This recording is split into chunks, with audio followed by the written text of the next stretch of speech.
जी, मंच पर बैठे हुए मेरे वरिष्ठ साथियों और खास तौर से आए हुए आप पत्रकार बंधुओं, किया है उस पर चर्चा होनी ज्यादा जरूरी है। और एक अंतर, आप कांग्रेस की चुनी हुई सरकारें जब चुनाव में जाती हैं, बशर्ते जब भाजपा की जाती है, तो एक बहुत बड़ा अंतर है। जब कांग्रेस की चुनी हुई सरकारें चुनाव में जाती हैं, तो वो अपना काम दिखाकर, अपने पिछले घोषणा पत्र में कितना % काम पूरा हुआ वो बताकर, और डंके की चोट पर साग्रहपूर्ण निवेदन करके जनता से आशीष दोबारा मांगती है। ये हमारा मैनिफेस्टो है जो कि कल लॉन्च हुआ। 7 गारंटी के बारे में आप वाकिफ हैं, लेकिन मैं उसको जरूर दोहराऊंगी। अभी हमारे 2018 के घोषणा पत्र के 98% काम पूरे करके हम जनता के सम्मुख फिर से वोट मांग रहे हैं। हमारा सारा ध्यान, हमारा सारा नैरेटिव हमारे शीर्ष नेताओं का हमारा मुद्दों पर है, जो काम हमने किए हैं और काम बहुतेरे हैं। काम हमने युवाओं के लिए काम किया है, महिलाओं के लिए किया है, किसानों के लिए किया है, वृद्धों के लिए किया है, हर तबके, हर वर्ग, हर समुदाय, हर उम्र के लिए काम किया है। और इसी से हमें हौसला मिलता है कि हम डंके की चोट पर जाकर वोट मांगते हैं जनता से, और जनता को अपने सम्मुख खड़ा पाया नजर आता है। महिलाओं से बात शुरू करना चाहती हूँ। आधी आबादी की संख्या यहाँ पर भी कम है, और राजनीति में तो इससे शायद इससे भी कम ही रहती हो। महिलाओं के लिए राजस्थान पहला ऐसा राज्य बना जिसने 500 का सिलेंडर दिया, और ऐसी योजना थी कि इस देश के प्रधानमंत्री को भी इसको कॉपी पेस्ट करके अपने इलेक्शन मैनिफेस्टो छत्तीसगढ़ और मध्य प्रदेश में डालना पड़ा। जबकि असलियत यह है कि 10 राज्यों में भारतीय जनता पार्टी की सरकार है, चाहे तो 10 राज्यों में 500 का सिलेंडर दे सकते हैं, चाहे तो पूरे देश में 500 का सिलेंडर दे सकते हैं।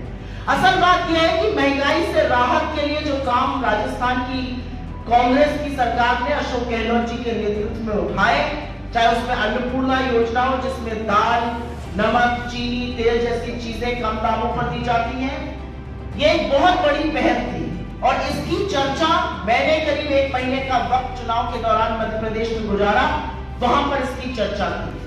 100 यूनिट बिजली मुफ्त होने का फायदा तमाम परिवारों को राजस्थान में मिला, और मुझे ऐसा लगता है कि महंगाई के दौर में वो एक बड़ी राहत थी। और इसलिए मैंने महिलाओं की बात पहले करी, क्योंकि महंगाई का दंड सबसे ज्यादा महिलाएं झेलती हैं। अब एक बात कर लेते हैं जो इस देश ने झेला और जिससे हम सब वाकिफ हैं। आप अमीर हो, गरीब हो, निम्न मध्यम वर्ग के हो, मध्यम वर्ग के हो, बिजनेस करते हो, नौकरी करते हो, और मैंने आप लोगों की तरह बहुत साल पत्रकारिता करी। अगर घर में कोई बीमार पड़ जाता है तो सारा बजट बिगड़ जाता है। और असलियत यह है कि राजस्थान की कांग्रेस सरकार की चिरंजीवी योजना जो 25 लाख की लाई गई, उसके बहुत लाभार्थी थे, बहुत लोगों को उससे लाभ मिला, और हम बहुत उत्साहित हैं कि ऐसी योजना 2024 में जब दिल्ली में हमारी सरकार बनेगी तो हम उसको जरूर लॉन्च करेंगे। हमने मध्य प्रदेश में इसी योजना को उठाकर लोगों को बोला कि हम राजस्थान जैसी योजना लॉन्च करना चाहते हैं। और अब मुझे फक्र है ये कहते हुए कि नए वाले मैनिफेस्टो में हम उस योजना को 25 लाख से 50 लाख का करने जा रहे हैं। हम आपदा के लिए 15 लाख का एक बीमा देने जा रहे हैं। तो मुझे लगता है कि स्वास्थ्य, महंगाई की ये 2 चीजें मैंने कवर करी। अब बात करते हैं उन लोगों की जो अपने जीवन के 3-4 दशक सरकार को दे देते हैं, सरकारी कर्मचारियों की। जिस कोने में देश के चले जाइए, एक ही डिमांड है, पुरानी पेंशन स्कीम बहाल कर दीजिए। और राजस्थान की सरकार ने प्रथम पहल की थी पुरानी पेंशन स्कीम को बहाल करने की, केंद्र सरकार के लाख करोड़ के बावजूद। और अब हमारा वादा है कि हम पुरानी पेंशन स्कीम को कानूनी गारंटी देंगे। हमारा वादा है कि हम 500 सिलेंडर को 400 का सिलेंडर करेंगे। हमारा वादा है कि हम महिला मुखिया के खाते में 10,000 रुपए सालाना डालेंगे। तो पुरानी पेंशन स्कीम एक ऐसी चीज है जिसको हमने हिमाचल में किया, छत्तीसगढ़ में किया, राजस्थान में किया, और अब इसको कानूनी गारंटी देनी जरूरी खलबली मची हुई है, क्योंकि एनपीएस में कहीं को 19 रुपए मिल रहा है, किसी को 20 रुपए मिल रहा है, किसी को 900 रुपए मिलता है, जिसकी तनख्वाह 75-80 हजार थी। लोग त्रस्त हैं और लोग कह रहे हैं हमें हमारी पुरानी पेंशन स्कीम ही लौटा दो। मुझे ऐसा लगता है बहुत नसीहत देने वाले हैं, और आप सब जो लोग हैं, या हम लोग जो इस तरफ बैठे हैं मंच के, या आप लोग जो उस तरफ हैं, हर व्यक्ति चाहता है कि उसका बच्चा पढ़ लिख कर कुछ बन जाए, और हर व्यक्ति चाहता है कि बच्चा जो है वो इस दुनिया में एक मुकाम हासिल करे, और उसके लिए जरूरी है कि वो उस भाषा को सीखे और समझे जिसमें दुनिया बात कर रही है, और वो भाषा अंग्रेजी है। आप में से किसी से भी पूछा जाएगा, दिल पर हाथ रख के कहिएगा, हर व्यक्ति अपने बच्चे को इंग्लिश मीडियम स्कूल में पढ़ाना चाहता है। ये सुविधा गरीबों को, किसानों को, मजदूरों को गांव देहातों में क्यों ना अवेलेबल हो? जो अंग्रेजी माध्यम के स्कूल खोले गए जहां पे मुफ्त शिक्षा की बात की जा रही है, उसको और बढ़ाने का काम कांग्रेस की सरकार करेगी। और मुझे ये सोचकर और सुनकर दुख होता है कि भारतीय जनता पार्टी के लोग नसीहत देते हैं कि मत पढ़ाओ अंग्रेजी मीडियम स्कूल में, लेकिन इन सब के बच्चे विदेशों की यूनिवर्सिटीज में लंबी मोटी रकम देकर पढ़ते हैं। ये याद रखना जरूरी है। मुझे लगता है कोविड काल के दौरान जब आपदा काल आया तो मनरेगा को बढ़ाकर 100 दिन से 125 दिन करने वाली पहली सरकार कांग्रेस की थी, और इंदिरा गांधी शहरी रोजगार योजना भी सबसे पहले कांग्रेस की सरकार ने राजस्थान में शुरू की थी। इसके अलावा कुछ और बातें हैं जिसका जिक्र करना जरूरी है, जो अब हम करने जा रहे हैं। इसमें किसानों के लिए एमएसपी का कानून है, और हमारी हर सरकार, हमारा शीर्ष नेतृत्व लगातार किसान के लिए एमएसपी की बात कर रहा है, क्योंकि किसान के लिए जब तक एमएसपी नहीं होगी, किसान को अपनी उपज का उचित मूल्य नहीं मिलेगा।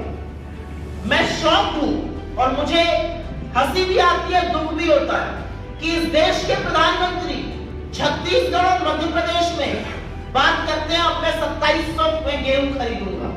उत्तर प्रदेश बगल में, मैं उत्तर प्रदेश से आती हूँ, आज उत्तर प्रदेश के मुख्यमंत्री यहाँ पर है, आप में से कुछ प्रबुद्ध पत्रकार जरूर वहां जाइएगा, पूछिएगा 2700 में उत्तर प्रदेश में क्यों नहीं गेहूं खरीदा जा रहा है? 10 जगह आपकी सरकार है, और उन 10 जगहों में आप क्यों नहीं गेहूं खरीदते हैं 2700 में?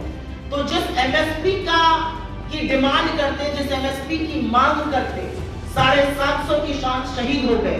जिस एमएसपी को लेके कानून बनाना था और आज तक सरकार ने कुछ नहीं किया, जिस एमएसपी को लेके केंद्र में आते ही मोदी जी ने कानून पारित किया कि बोनस नहीं दिया जाएगा उपज पर, उस एमएसपी की बात आज किस मुंह से इस देश के प्रधानमंत्री करते हैं, ये मैं जरूर जानना चाहती हूँ। मुझे ऐसा लगता है कुछ चीजें भारतीय जनता पार्टी हमसे जरूर सीखेगी और आगे भी जाकर इन बातों की चर्चा करेगी, लेकिन उसके पहले मैं 2 बातों पर मुख्य रूप से बात करना चाहती हूँ, क्योंकि जब तक किसान का भला नहीं होगा तब तक किसी का भला नहीं होगा। और किसान के लिए अगर हम ब्याज मुक्त ऋण की बात करते हैं, या 2000 मुफ्त यूनिट बिजली की बात करते हैं, या किसान पेंशन जो राजस्थान में दी जा रही है, ये सब किसान सम्मान की बात है, किसान को सशक्त और सुरक्षित करने की बात है। अंत में मैं 2 बातें कहूंगी, क्योंकि इसको लेकर थोड़ा बहुत भ्रम फैलाया जाता है, और उसको कहने से पहले यह भी बताऊंगी कि राजस्थान, जिसको अधिकांश लोग समझते हैं कि गांव देहातों में बसता है, पहला राज्य है हिंदुस्तान का जिसने गिग इकोनॉमी, आपके स्विगी, आपके जोमैटो, आपके डिलीवरी बॉयज को लेकर एक फंड बनाया और उनकी सुरक्षा, उनके सामर्थ्य की भी बात करी। ये आगे की सोच दिखाता है गहलोत सरकार की, राजस्थान की कांग्रेस की सरकार। 2 चीजें हैं जिस पर लेकर भारतीय जनता पार्टी भ्रम फैलाती है, और उस भ्रम के जाल को तोड़ना जरूरी है। एक, अभी थोड़े दिनों पहले मैंने यहां पर सुना, मोदी जी गंगानगर आए थे और मंच से पेट्रोल की बात कर रहे थे। Welcome to K-Mall, a premium project by Kaleen Group. K-Mall is in the heart of Kolkata's electronic, garment and lifestyle hub, Khidirpur. K-Mall, which is designed as a world-class mall, is the outcome of endless effort of our experts, combined with modern superb techniques and new age design. Book now.